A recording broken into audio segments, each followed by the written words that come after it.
All right, we are here today with Ryan and Kim Welch, who own the Pearl Med Spa, which is aesthetic medicine. Wow, thanks so much for being part of our class today. Yes, you're welcome. We're honored. Yeah, glad to be a part. So how did this start? What is this market? How did you get started into it? Give us the background. I am a registered nurse. I've been a nurse since 1996, and I worked in pediatrics, and I've done ER and all kinds of different nursing, which is the beautiful thing about nursing, is that you can get a degree in nursing and then do law. You can do literally anything with a nursing degree. Yeah.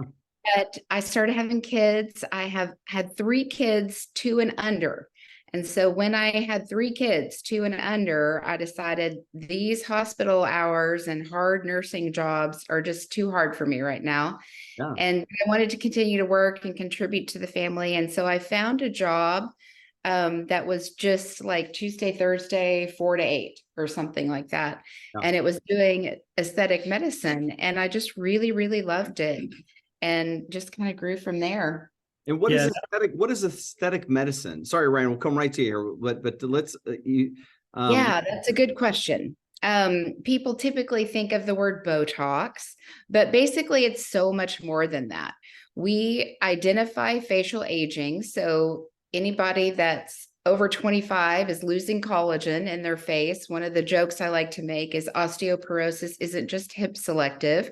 We have bone loss, collagen loss all over our face. Huh.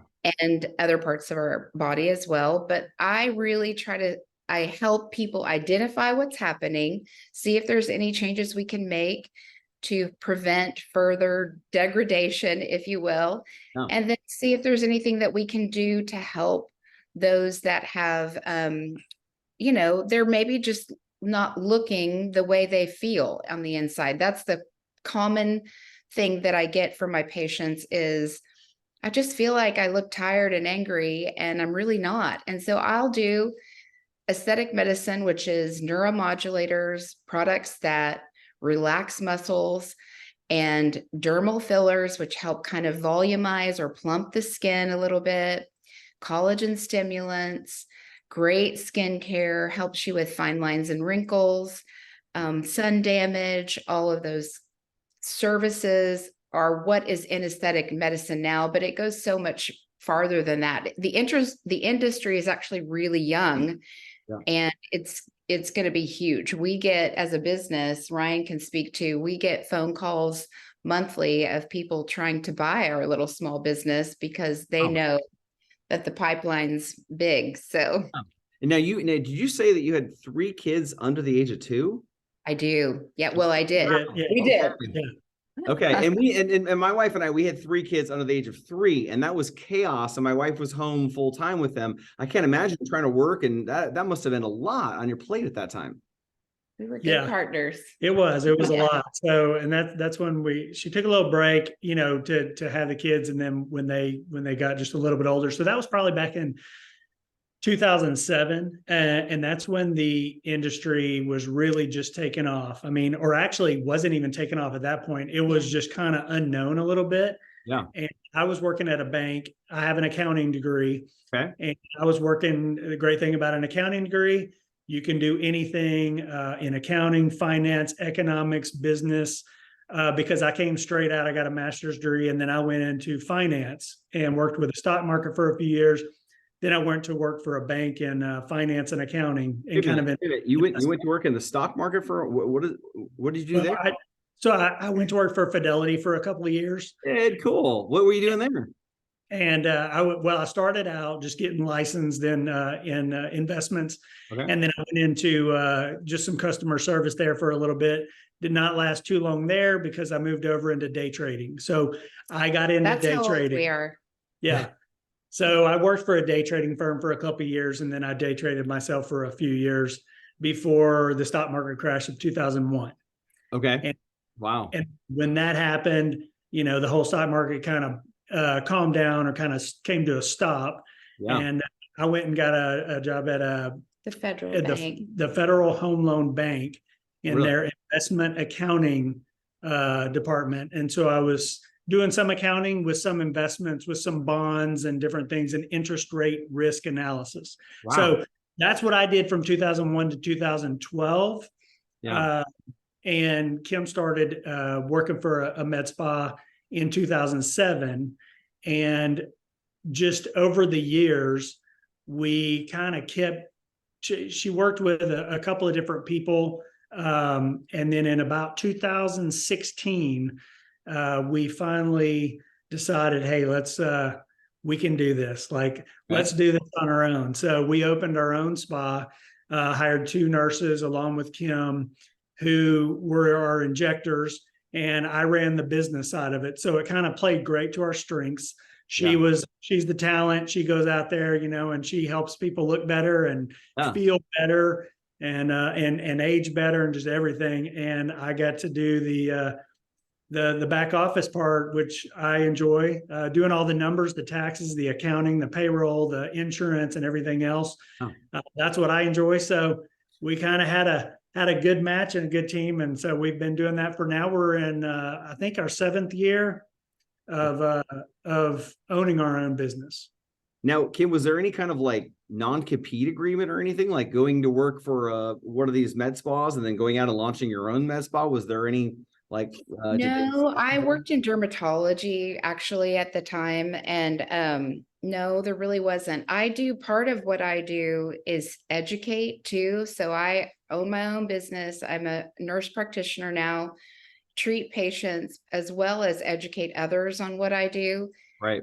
Other doctors and nurses. And so at that time, I really had stepped back a lot as a provider and was really educating a lot. And I thought, well, I'll just do more education and see a couple patients here or there, but it was in another city. And that relationship is still really good. That's one thing about this medicine in general, any kind of specialty, you don't want to burn bridges because it's small and people know each other and you're going to need each other's help. And so I'm a big advocate of collaboration over competition because there's enough for all of us. But now there can be a med spa on every corner. And as a business owner, 20 years later or whatever, and not when I started, but I have to have really strong conversations with the people I hire. Sometimes we'll have them sign a non-compete.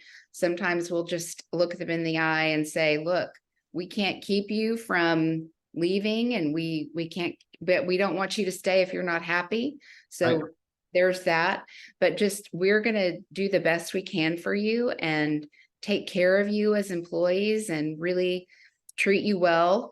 And we want you to stay. And we've had a great team that's been with us for a long time. And I think it's because of that business model that we try to just do what's right and be good to our employees.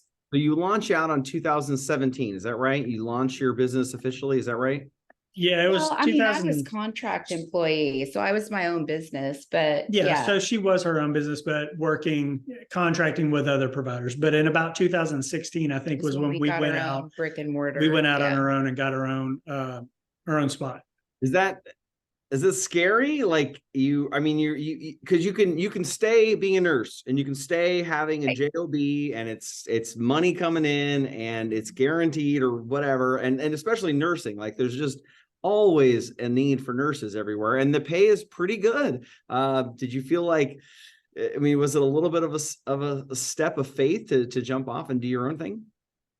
Yeah, definitely scary. But the good thing about our degrees and our work experience and education is that I did have a job that I could go jump in anywhere, anything I wanted to do. And your degree and experience, I knew that we could go back to the life we had anytime we wanted. So yes, it was definitely risky, but it was calculated for sure. Right. If it didn't work out, you had something to fall back on. Right. Yeah, we felt pretty good about it, but at the same time, we both have the background and just connections and different things to where we could have gone back to it if we didn't like it or it didn't work out.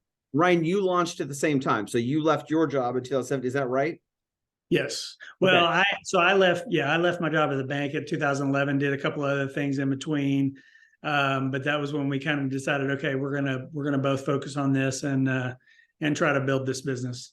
Okay. And so you launch out, you get a spot. You're in Coppell, correct? Like Yes. is that right? 121 and didn't tap. Yeah. Okay. Okay. So right there on the highway, great access. We're by Steel Toll and all those people. So you how did you pick that location? Why, or was it the facility size, or was it where it was located, or how did that work? So we actually started in right in the same area, right by the Market Street up on 121 and Denton Tap, and we started in a salon suite. So we started so we didn't just jump in and go, okay, we're going to buy a big building or we're going to rent out this big space. We started with one salon suite, and we had which was like $200 or $300 a week. Yeah. So about $1,200 a month. We had 3 nurses, like I said, Kim and 2 others, that they shared time in going in and as we built the business. So doesn't that make you nervous though? Like to rent a place and to hire people and all of that. I mean, what if nobody came through the door? I mean, if COVID happened in 2020, like, I mean, there's so much, like, I run a small business myself. So I know, like, when I was leaving my safe and secure job, I had a lot of negative Nancy's who were saying, this isn't going to work and you've got a safe and secure job and why are you doing this and blah, blah, blah. Did you get a lot of that, or did you just feel like, we know this is going to work? We're 100% into this. I think we knew we knew it was going to work. And part of the reason is because Kim had, about 10 years of experience in the industry, and she has a following. So one thing about when you're injecting clients, her patients follow her, like they stay with her. And so we knew that she would have a lot of patients come with her. The 2 nurses we hired, they both just did well with having some. Now they were also contract. So, we didn't have to hire them and pay a salary contract. So they bring their own people, but they didn't want to own their own business. They didn't want everything that goes along with it. They didn't want to worry about taxes and insurance and getting a medical director and all those and paying rent. And because there's a lot of things that go on in the background, but they wanted to inject and they wanted to do that. So we hired them contract.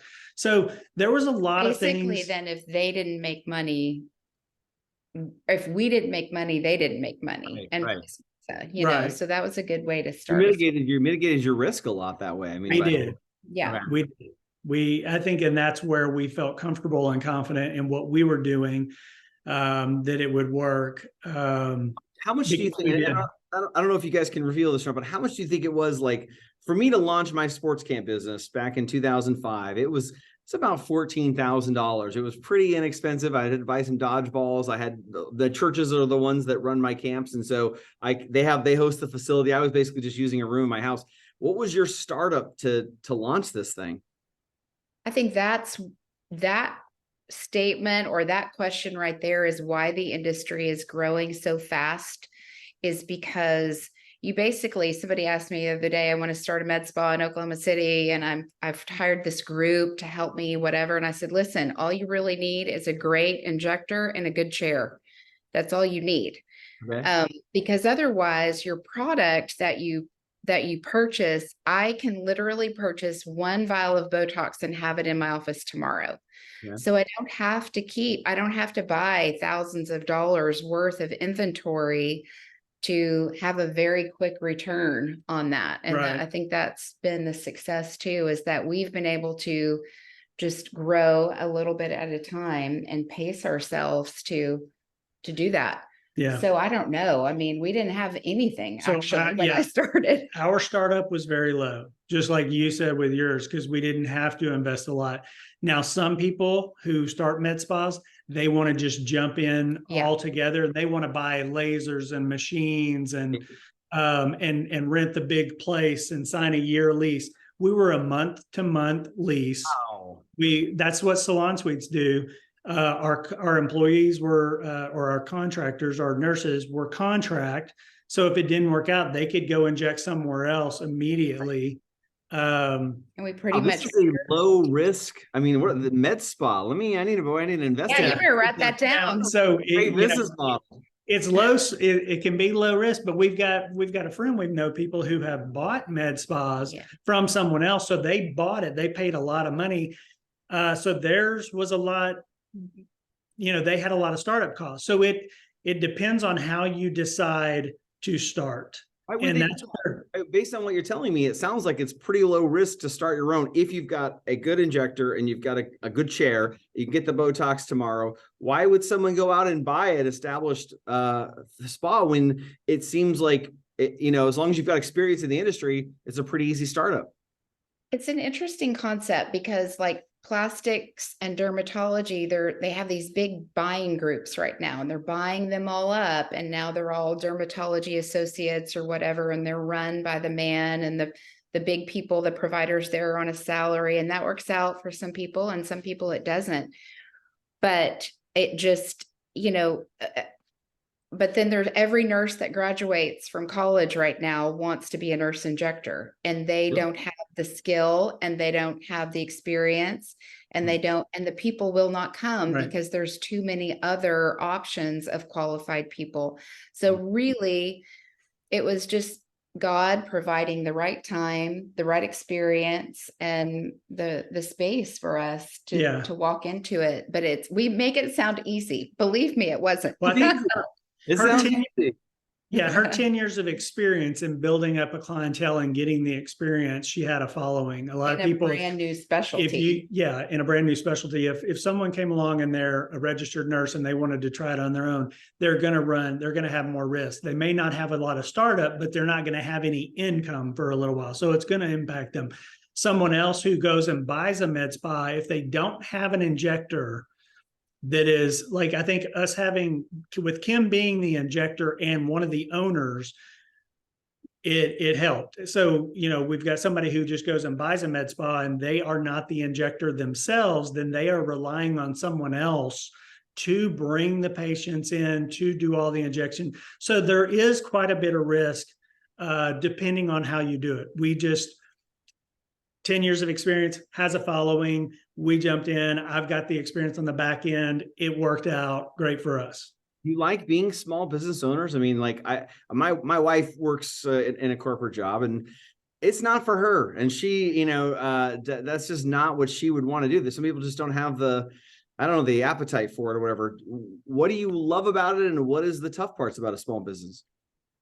We love the flexibility. We're going to Africa tomorrow for 2 weeks, and our business will be continuing to make money for us, even though we're not there. Okay.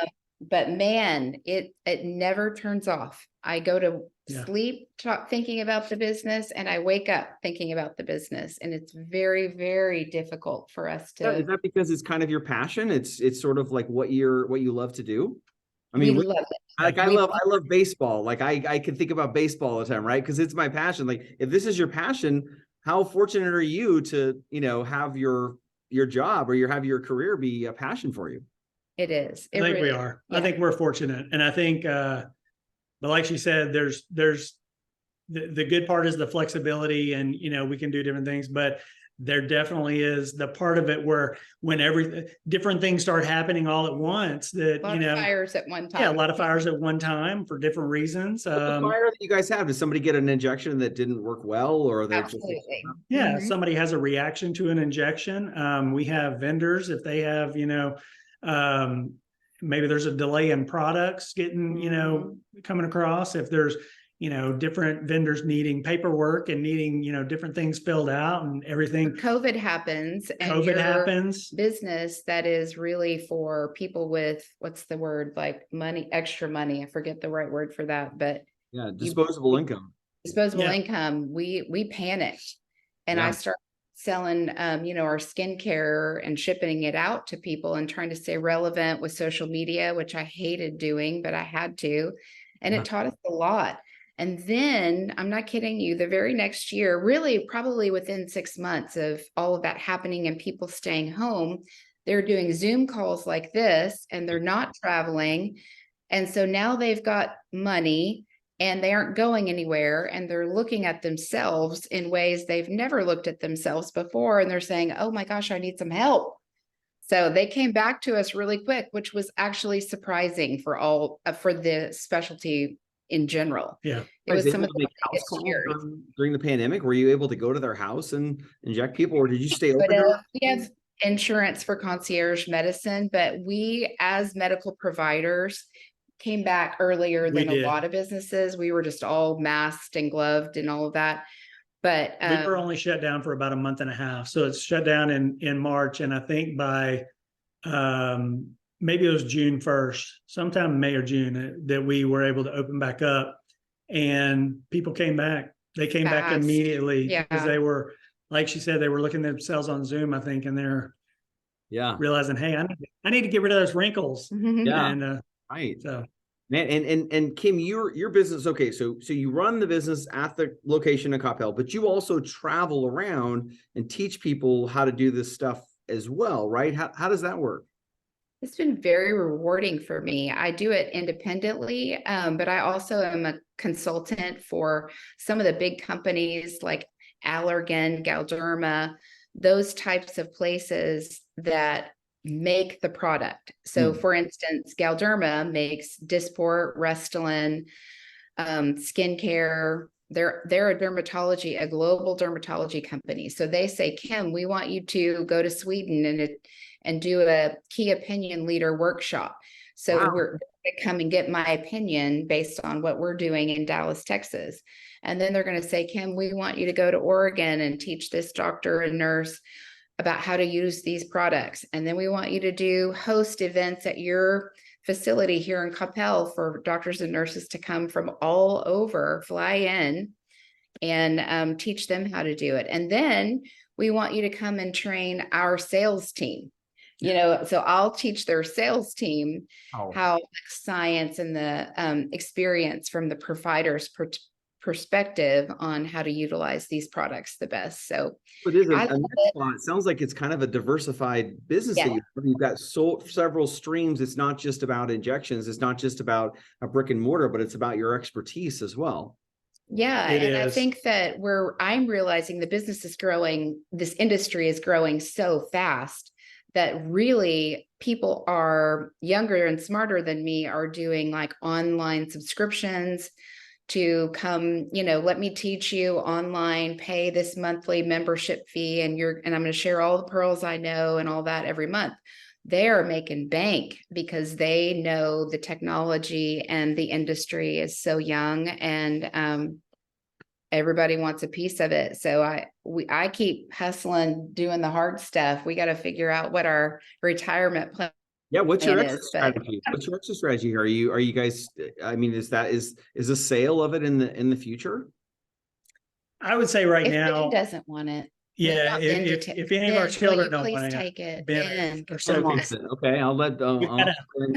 We've got a daughter who's going to nursing school, so she could follow in the footsteps as well. So we've got at least another probably 10 years kind of to work on what our exit strategy is and see if any of our kids want it or what we want to do. But right now, like I said, we've got a couple of people. We've had at least, I'd say, 3 or 4 contact us about buying it, and so far we're not interested to do that yet.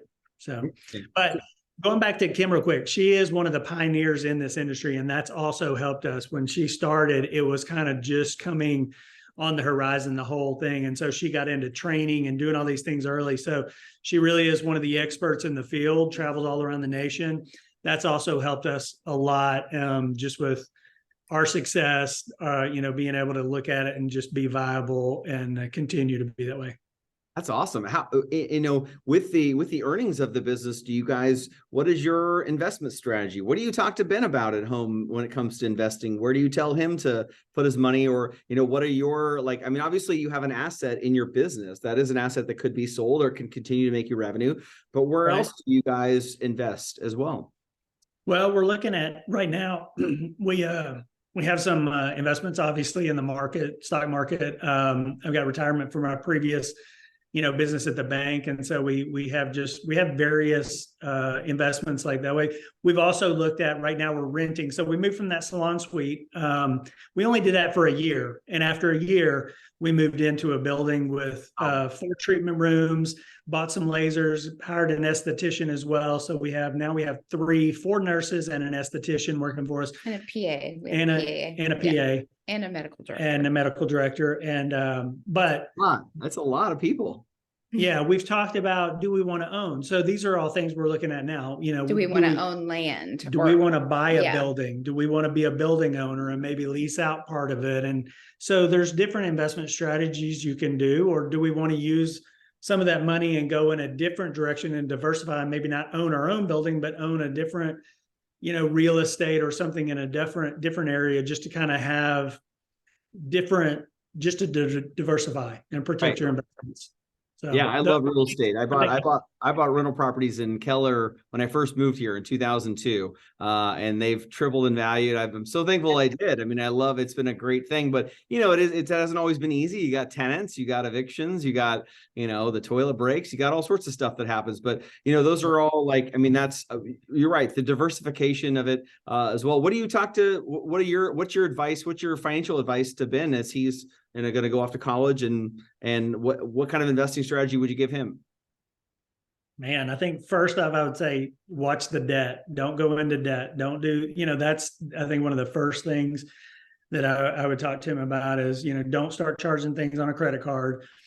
Save your money, put some aside, get your safety net. And then when you have some, then you can invest. And when you're young, you know, you can be a little riskier than when you, as you get older, but, I would still be, you know, cautious to a degree and make sure that, you know, and again, investment strategy, invest a little in the market, invest in different areas. I think rental homes you've done, we never did. You look back and you go, man, we probably should have done that. So congratulations to you on doing that. Yeah. But there's, you know, there's different ways to do it. And, but just to be careful and diversify and not put all your eggs in one basket. That just doesn't sound very complicated. I wanted, you know, one of the secret formula for becoming a millionaire that's going to be a get rich quick scheme. You know what I mean? Like, and that's what a lot of kids, they join my class and they're like, is there just the magic pill that I take that I'm going to become a millionaire? And it's like, no, it's accumulation of daily choices that you make that are going to be where you're at financially, you know. And that's interesting that so many different parents have talked to, just kind of very simple, stay out of debt, invest every month, live within your means, you know, pretty simple, you know. But Kim, we talk in our class, last question here for you, is that we talk about unique value proposition. Like, what makes your business set apart from like your competitors or other people out there? What is the unique value proposition of the Pearl Med Spa? That's a really great question. And that is something that we work on with our branding and marketing, and the tone and the feel of everything that you experience when you walk into our facility. We try to carry a brand through that means experience and excellence, and that you're important to us, and that we're not just a Groupon facility.